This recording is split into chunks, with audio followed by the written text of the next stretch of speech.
The White Ship by H.P. Lovecraft. I am Basil Elton, keeper of the North Point light that my father and grandfather kept before me. Far from the shore stands the gray lighthouse, above sunken slimy rocks that are seen when the tide is low, but unseen when the tide is high. Past that beacon for a century have swept the majestic barks of the seven seas. In the days of my grandfather there were many, the days of my father not so many, and now there are so few that I sometimes feel strangely alone, as though I were the last man on our planet. From far shores came those white-sailed argosies of old, from far eastern shores where warm suns shine and sweet odors linger about strange gardens and gay temples. The old captains of the sea came often to my grandfather and told him of these things, which in turn he told to my father, and my father told to me in the long autumn evenings when the wind howled eerily from the east. And I have read more of these things, and of many things besides, and in the books men gave me when I was young and filled with wonder. But more wonderful than the lore of old men and the lore of books is the secret lore of the ocean. Blue, green, gray, or black, smooth, ruffled, and mountainous, that ocean is not silent. All my days have I watched it and listened to it, and I know it well. At first it told to me only the plain little tales of the calm beaches and near ports, but with the years it grew more friendly and spoke of other things, of things more strange and more distant in space and in time. Sometimes at twilight the gray vapors of the horizon have parted to grant me glimpses of the waves beyond, and sometimes at night the deep waters of the sea have grown clear and phosphorescent to grant me glimpses of the waves beneath. And these glimpses have been as often of the waves that were and the waves that might be, as of the waves that are, for ocean is more ancient than the mountains, and freighted with the memories and dreams of time. Out of the south it was the White Ship used to come when the moon was full and high in the heavens. Out of the south it would glide very smoothly and silently over the sea. And whether the sea was rough or calm, and whether the wind was friendly or averse, it would always glide smoothly and silently, its sail distant and its long, strange tiers of oars moving rhythmically. One night I espied upon the deck a bearded and robed man, and he seemed to beckon to me to embark for far unknown shores. Many times afterward I saw him under the full moon, and ever did he beckon me. Very brightly did the moon shine on that night. I answered the call, and I walked out over the waters to the White Ship on a bridge of moonbeams.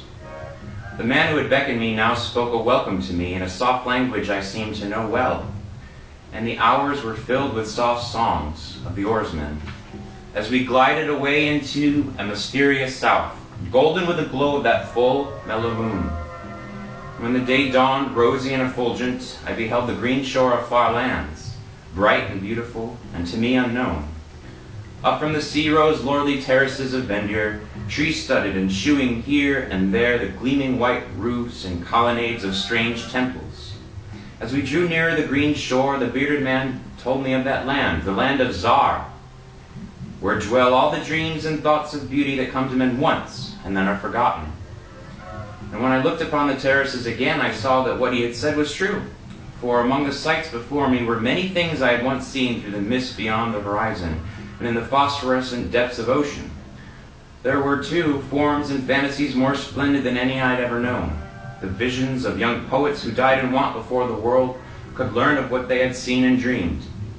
But we did not set foot upon the sloping meadows of Zar, for it is told that he who treads there may never more return to his native shore.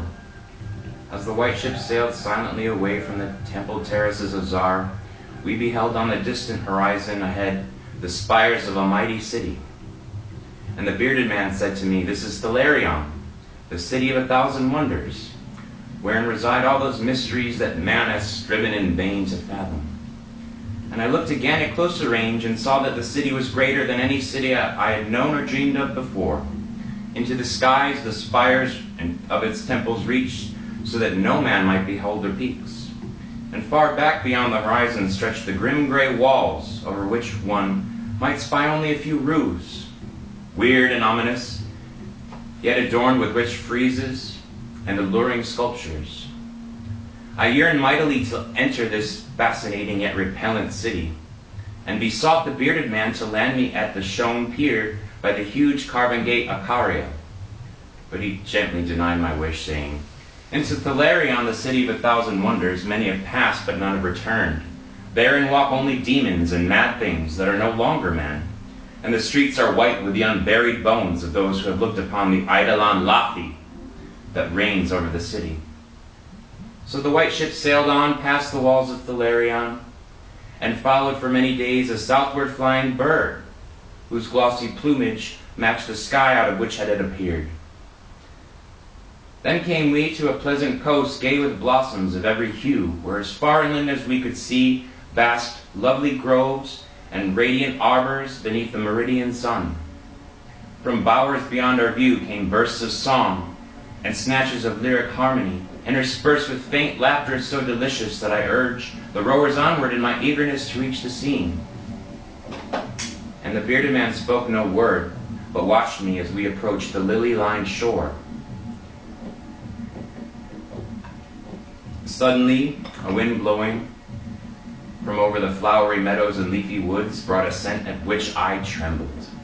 The wind grew stronger, and the air was filled with a lethal charnel odor of plague-stricken towns and uncovered cemeteries. And as we sailed madly away from that damnable coast, the bearded man spoke at last, saying, "This is Zira, the land of pleasures unattained." So once more the white ship followed the bird of heaven over warm blessed seas fanned by caressing aromatic breezes. Day after day and night after night did we sail, and when the moon was full, we would listen to soft songs of the oarsmen, sweet as on that distant night when we sailed away from my far native land.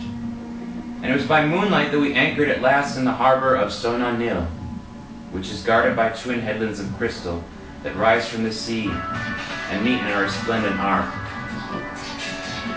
This is the land of fancy, and we walk to the verdant shore upon a golden bridge of moonbeams. In the land of Sonanil there is neither time nor space, neither suffering nor death, and there I dwelt for many eons. Green are the groves and pastures, bright and fragrant the flowers, blue and musical the streams, clear and cool the fountains, and stately and gorgeous the temples, castles, and cities of Sonanil. Of that land there is no bound, for beyond each vista of beauty arises another more beautiful. Over the countryside and amidst the splendor of cities can move at will the happy folk, of whom all are gifted with unmarred grace and unalloyed happiness.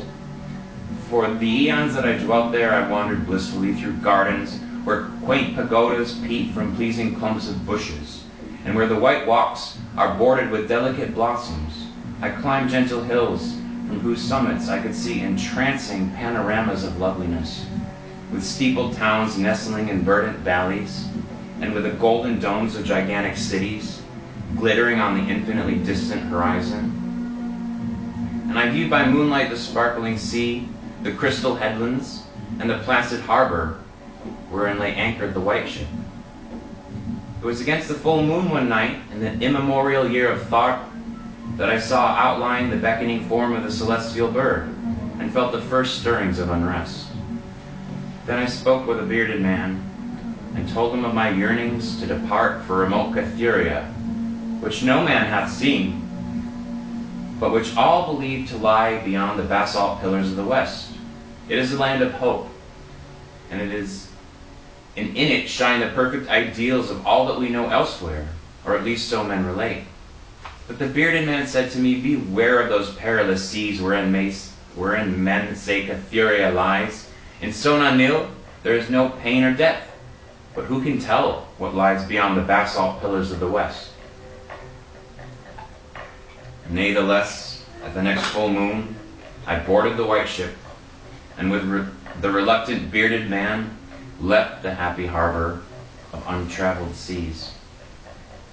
And the bird of heaven flew before and led us toward the basalt pillars of the west.